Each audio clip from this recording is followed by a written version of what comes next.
Hello, my name's Daniel Waples. I'm a travelling musician. I originate from London, England, and yeah, I play music. So the instrument that I use is a handpan. I saw this instrument for the first time in the year 2005 at a music festival.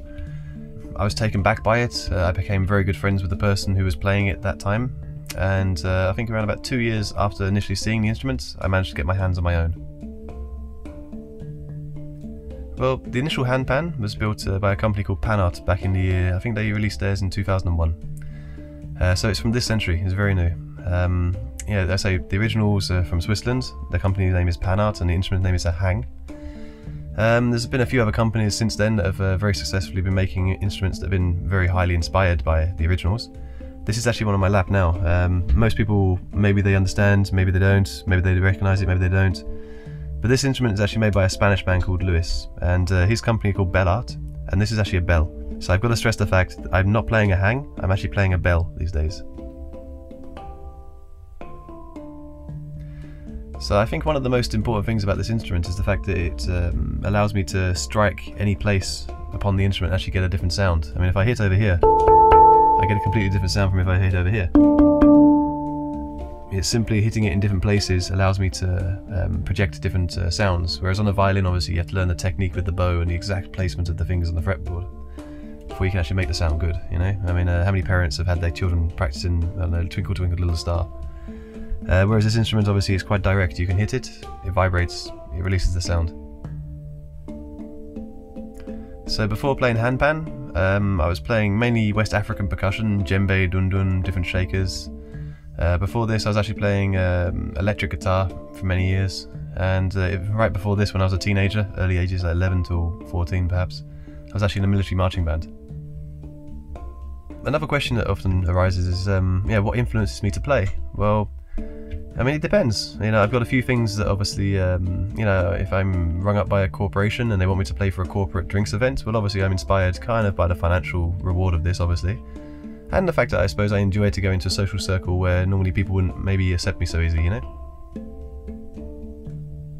So I think effectively, the music I'm creating, most of it originates in a very peaceful place. I'll just play around, I'll play intuitively, and something will happen, a riff will happen, I will hear a melody, and I enjoy it and I stay with it.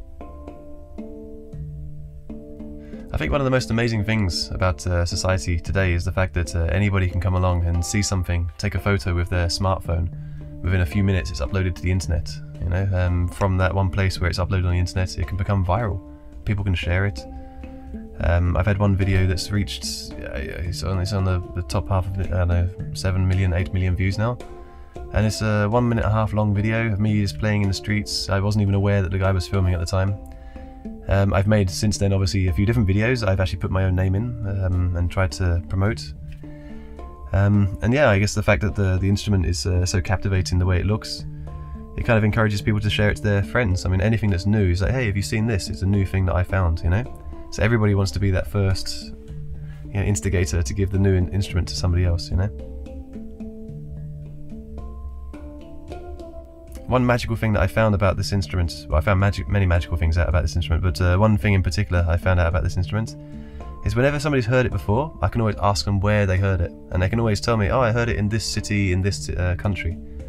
And you know, a few times I can go, oh, well, did the guy have curly hair? Did he wear glasses? You know, I can ask these questions and I can find out where my friends are, basically, from the stories I hear back from the people who see me in the streets.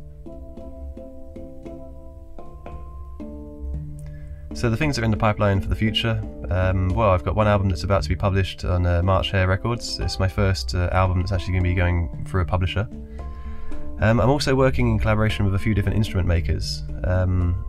Yeah, basically the instruments that I've been playing for the last bunch of years, the handpan, I've obviously been promoting the instrument. Okay, I've been promoting my art and my music as well, but effectively I've been promoting the instrument, and I'm receiving so many emails from people right now who are simply saying, how do I buy one? So with this in mind, yeah, obviously I'm looking forward to the future to be able to actually deliver this instrument into people's laps. I mean, it's a beautiful thing to play music for somebody. You play music for somebody live, they can feel what's going on. You can change their mood. Maybe they're stressed before, you can change that, you know? Even slightly more beautiful thing is the fact you can give someone a recording. You know, that somebody then can go away, listen to the recording, and whenever they wish to change their feeling, they can play that recording. But I think the utmost, most beautiful place to be is being able to actually give the instrument, and then people can find their own music.